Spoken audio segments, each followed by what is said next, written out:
मनुष्य को किस प्रकार का भोजन करना चाहिए, भोजन करने का सही तरीका और सही दिशा कौन सी है, भोजन कब करना चाहिए तथा भोजन शुरू करने से पहले क्या बोलना चाहिए।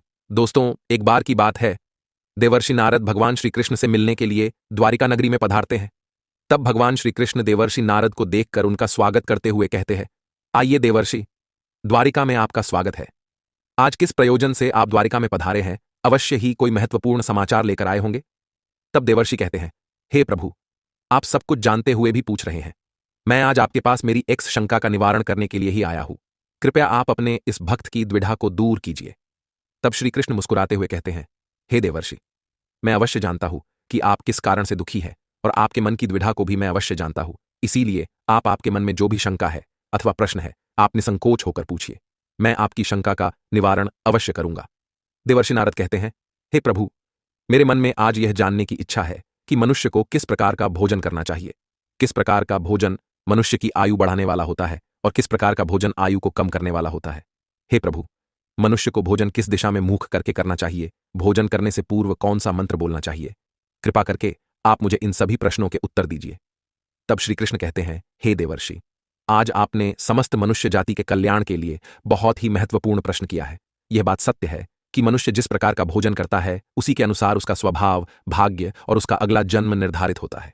हे देवर्षि, इस विषय में एक प्राचीन इतिहास है जो मैं आपको सुनाता हूं। त्रेता युग में यह कथा महर्षि अगस्त्य ने भगवान श्री राम को सुनाई थी, इसीलिए इस कथा का महत्व बहुत अधिक है। इस प्राचीन कथा के माध्यम से आपको आपके सभी प्रश्नों के उत्तर मिल जाएंगे। इसीलिए आप इस कथा को ध्यान से पूरा अवश्य सुने और इसका प्रचार करें। जो भी इस कथा का श्रवण करता है उसके समस्त पापों का नाश होता है और उसे सैकड़ों वर्षों तक दान करने का पुण्य मिलता है। देवर्षि कहते हैं, हे प्रभु, मैं इस कथा को अवश्य सुनना चाहता हूं। इस कथा को मैं ध्यानपूर्वक सुनूंगा और इसका प्रचार पृथ्वीलोक पर करूंगा। श्री कृष्ण कहते हैं, प्राचीन काल की बात है। उस समय एक बहुत बड़ा जंगल था। उस जंगल का आकार 100 योजन था, लेकिन उस जंगल में कोई भी पशु और पक्षी नहीं रहते थे। केवल वृक्ष और पेड़ पौधे ही थे। कोई भी पशु उस जंगल की तरफ नहीं जाता था, लेकिन उस जंगल के मध्य भाग में एक 4 कोस लंबी झील थी और केवल उसी झील में हंस, बदक तथा अन्य पशु पक्षी रहा करते थे। एक बार अगस्त्य मुनि उस झील के पास से गुजर रहे थे तो उन्हें एक बहुत ही अजीब चीज दिखाई दी। उस झील के पास एक बहुत बड़ा आश्रम था जो बहुत पुराना हो गया था, लेकिन फिर भी अत्यंत सुंदर और पवित्र दिखाई पड़ रहा था। उस आश्रम में कोई भी साधु तथा तपस्वी नहीं रहता था। वह आश्रम पूरी तरह से खाली था। अगस्त्य मुनि एक रात के लिए उस आश्रम में ठहर गए और सुबह उठकर वे उस झील के पास चले गए तो उन्हें रास्ते में एक मुर्दा अर्थात लाश पड़ी हुई दिखाई पड़ी, जो शरीर से अत्यंत बलवान और हृष्टपुष्ट था, जिसे देखकर मालूम होता था कि वह किसी तरुण पुरुष की लाश है। उस लाश को देखकर अगस्त्य मुनि सोचने लगे कि यह कौन है, इसकी मृत्यु कैसे हो गई तथा वह इस जंगल में आखिर कैसे आया होगा। उस मरे हुए आदमी के बारे में जानने की अगस्त्य मुनि को जिज्ञासा हुई। तभी अचानक आकाश में उन्हें एक दिव्य विमान दिखाई पड़ा और वह दिव्य विमान उस झील के समीप आकर रुक गया और उस विमान से एक दिव्य पुरुष उतरा और वह उस झील में नहाने के लिए चला गया।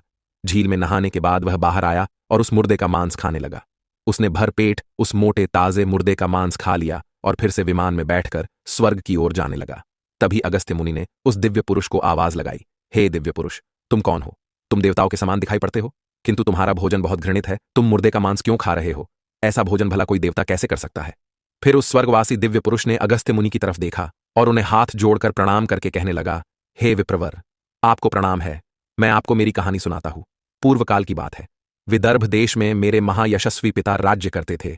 वे वसुदेव के नाम से तीनों लोकों में प्रसिद्ध थे और परम धार्मिक व्यक्ति थे। उनकी 2 पत्नियां थीं। उन दोनों पत्नियों से उन्हें एक एक करके 2 पुत्र हुए। मैं उनका सबसे बड़ा बेटा था। लोग मुझे श्वेत के नाम से जानते थे और मेरे छोटे भाई का नाम सूरत था। पिताजी की मृत्यु के बाद मुझे विदर्भ देश का राजा बना दिया गया और मैं वहां सावधानी के साथ राज्य चलाने लगा। राज्य करते हुए मुझे कई हजार साल बीत गए। फिर एक दिन मुझे वैराग्य हुआ और मैंने राजपाट का त्याग करने का निर्णय लिया और मृत्यु पर्यंत तपस्या करने का निश्चय करके मैं जंगल में रहने के लिए चला गया। अपने राज्य को मैंने अपने छोटे भाई सूरत को सौंप दिया और उसे राजा बना दिया। फिर इस झील के पास आकर मैंने कठोर तपस्या करना आरंभ किया। 80,000 वर्षों तक मैंने इस जंगल में तपस्या की और उसी के प्रभाव से मुझे ब्रह्मलोक की प्राप्ति हुई। लेकिन ब्रह्मलोक पहुंचने के बाद भी मुझे भूख और प्यास अधिक सताने लगी। मेरे सभी इंद्रिय तिलमिला उठे। फिर मैंने ब्रह्मलोक के सर्वश्रेष्ठ देवता ब्रह्मा जी से पूछा, हे भगवान, मैंने तो सुना है कि ब्रह्मलोक में किसी भी प्राणी को भूख और प्यास नहीं लगती है। फिर मुझे भूख और प्यास क्यों लग रही है? ये मेरा पीछा क्यों नहीं छोड़ रही है? कृपया आप मुझे बताइए कि मैं किस चीज का सेवन करूं। फिर ब्रह्मदेव ने कहा, हे राजन, पृथ्वी पर दान धर्म करने पर ही व्यक्ति इस लोक में भूख प्यास से मुक्त हो जाता है। लेकिन तुमने अपने जीवन काल में कभी दान नहीं किया, किसी भिखमंगे को भीख तक नहीं दी। तुमने राजमहल में रहकर भी द्वार पर आए अतिथियों को भोजन नहीं दिया। तुमने सदैव ही उच्चिष्ट भोजन किया है, बिना स्नान किए ही तुम भोजन किया करते थे।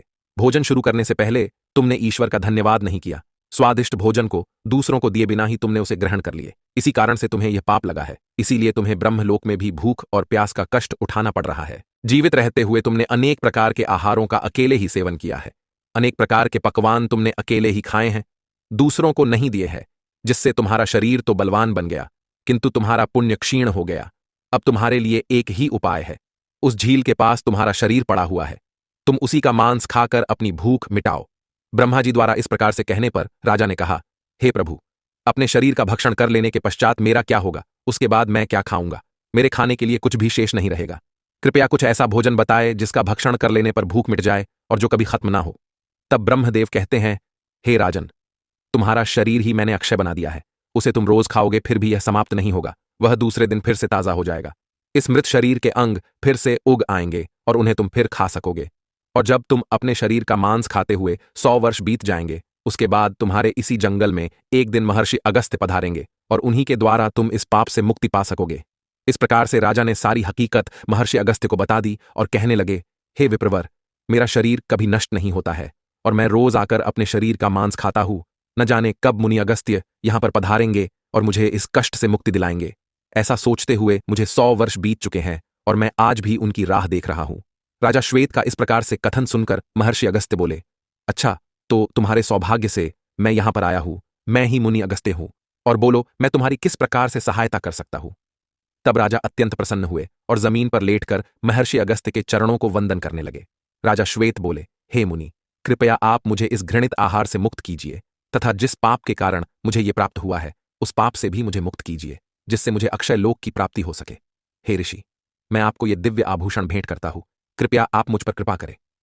राजा की दुख भरी बातें सुनकर मुनि को उन पर दया आ गई। जैसे ही राजा ने वह दिव्य आभूषण महर्षि अगस्त्य के हाथ पर रखा, उसी समय उनका मृत शरीर अदृश्य हो गया और वे उस पाप से मुक्त हो गए। और फिर महर्षि अगस्त्य से आज्ञा लेकर वे उस दिव्य विमान में बैठकर ब्रह्मलोक को चले गए। इस प्रकार से उस राजा श्वेत को दान न करने के पाप से मुक्ति मिली। भगवान श्री कृष्ण कहते हैं, हे देवर्षि, इस प्रकार से उच्चिष्ट भोजन करने के कारण ही विदर्भ देश के महाराज को ब्रह्मलोक में रहने पर भी तृप्ति नहीं मिली और उन्हें पृथ्वीलोक पर आकर स्वयं का ही मांस खाना पड़ा। हे देवर्षि, अब मैं तुम्हें भोजन के नियम बताता हूं, आप इसे ध्यान से सुनिए। भोजन शुरू करने से पहले थोड़ा सा अन्न भूमि पर रखना चाहिए, ताकि देवता, पशु पक्षी, सर्प, दैत्य तथा प्रेत पिशाच जो अपने कर्म बंधन से बंधे हुए हैं, उन सभी को अन्न की प्राप्ति हो। यदि भोजन करते समय कोई अतिथि आ जाए तो उसका स्वागत करे और उसे आसन देकर प्रणाम करके उसका सत्कार करे। फिर उसे श्रद्धापूर्वक भोजन कराकर विदा करे, क्योंकि जिसके घर से अतिथि निराश होकर लौट जाता है उसे वह अपने पाप देकर उसके शुभ कर्मों को ले जाता है। श्री कृष्ण कहते हैं, मनुष्य को पिता के घर में रहने वाली विवाहित कन्या, दुखिया और गर्भधारण की हुई स्त्री तथा वृद्ध को भोजन कराने के बाद ही भोजन करना चाहिए। इन सभी को भोजन कराए बिना जो स्वयं भोजन ग्रहण करता है उसका भोजन पापमय बन जाता है। ऐसा व्यक्ति नरक में ही जाता है। जो स्नान किए बिना ही भोजन करता है उसका भोजन मलभक्षण के समान हो जाता है। जो बालक एवं वृद्ध आदि के हिस्से का भोजन करता है उसका भोजन विष्ठा के समान हो जाता है। और जो बिना दान किए ही भोजन ग्रहण करता है उसका भोजन विष के समान बन जाता है। मनुष्य को कभी भी दुराचारी व्यक्ति द्वारा दिया गया अथवा दूसरों द्वारा अपमानित करके दिया गया भोजन कभी भी ग्रहण नहीं करना चाहिए। मनुष्य को चाहिए कि परोसे हुए भोजन का अग्रभाग अग्नि को देकर ही भोजन करना चाहिए। भोजन को एकाग्रचित्त होकर करना चाहिए। प्रथम मीठा, फिर लवण और खट्टा और अंत में कटु एवं तीखे पदार्थों का सेवन करे। प्रथम 3 निवाले मौन होकर ग्रहण करने चाहिए।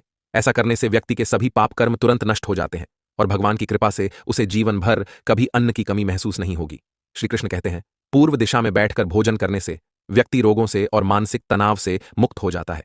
बीमार बुजुर्गों को पूर्व की ओर मुख करके भोजन अवश्य करना चाहिए। इससे उनके स्वास्थ्य में सुधार होता है, क्योंकि पूर्व दिशा उगते हुए सूर्य की दिशा है और सूर्य देव बल, आरोग्य तथा दीर्घायु प्रदान करते हैं। विद्या की अभिलाषा रखने वाले मनुष्य को उत्तर दिशा की ओर मुख करके भोजन करना चाहिए। यह दिशा देवी सरस्वती की दिशा है।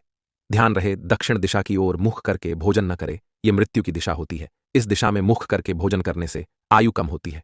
टूटे फूटे बर्तनों में भोजन नहीं करना चाहिए, यह दुर्भाग्य को निमंत्रण देता है।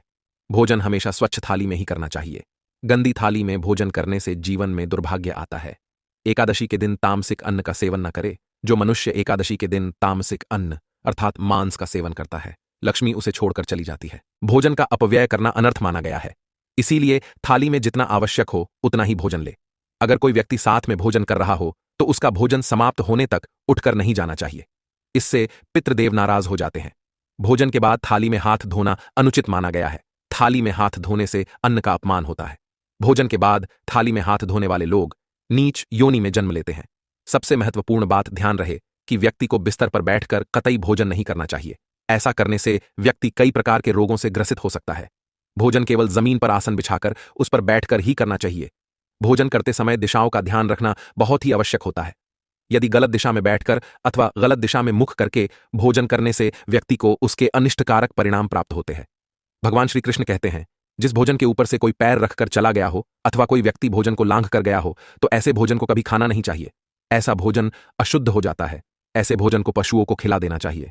दूसरों के द्वारा लांघा गया भोजन खाने से मनुष्य की आयु कम हो जाती है और उसके शरीर में भिन्न भिन्न प्रकार के रोग उत्पन्न होते हैं। यदि भोजन में बाल निकल आता है तो ऐसा भोजन त्याज्य हो जाता है। यदि अन्न में बाल निकलता है तो उसे ईश्वर को कभी प्रसाद के रूप में नहीं चढ़ाना चाहिए और ना ही स्वयं खाना चाहिए। ऐसा भोजन प्रेतों को प्राप्त हो जाता है।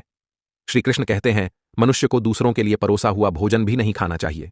जो मनुष्य दूसरों का भोजन छीन के खाता है अथवा किसी को बिना दिए ही स्वयं उस अन्न का उपभोग करता है, उससे देवी अन्नपूर्णा रुष्ट हो जाती है।